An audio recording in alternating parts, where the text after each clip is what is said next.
SCP-413. Object Class: Keter.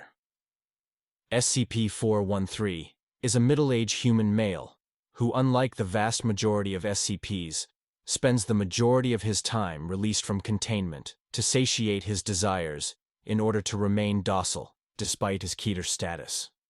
However, he is closely monitored and kept under control by the Foundation at all times, at all costs.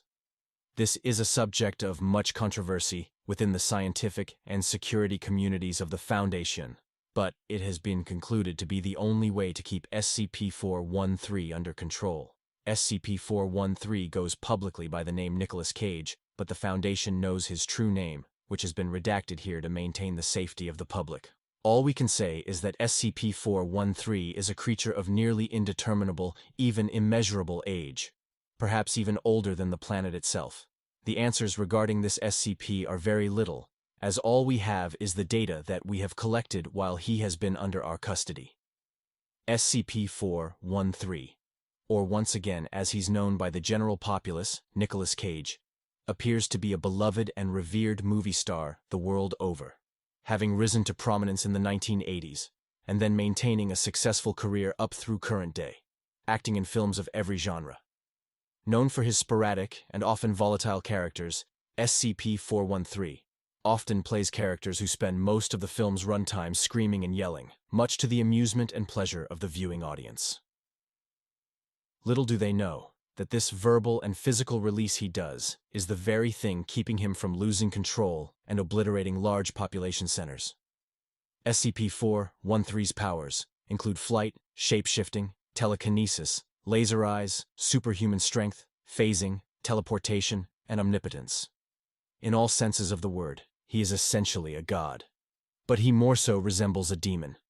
Take, for example, when he stole the Declaration of Independence. You may think I'm simply referring to the events of the film National Treasure. But no. While it would seem the event was a fabrication created for the movie, the events that took place during the production were far more dramatic.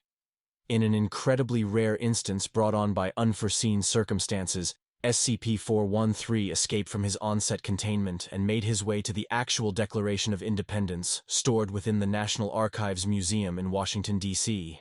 He broke into the museum, annihilating all unlucky souls who treaded his path.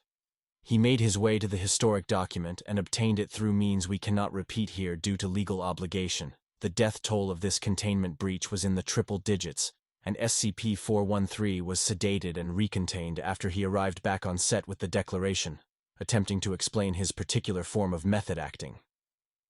Research on SCP-413 remains unfruitful due to the mysterious and unpredictable nature of this anomalous creature. We recommend consistent sedation, and that the only films he is permitted to leave containment for are A24 movies. Signed, Dr. Bringle Brom.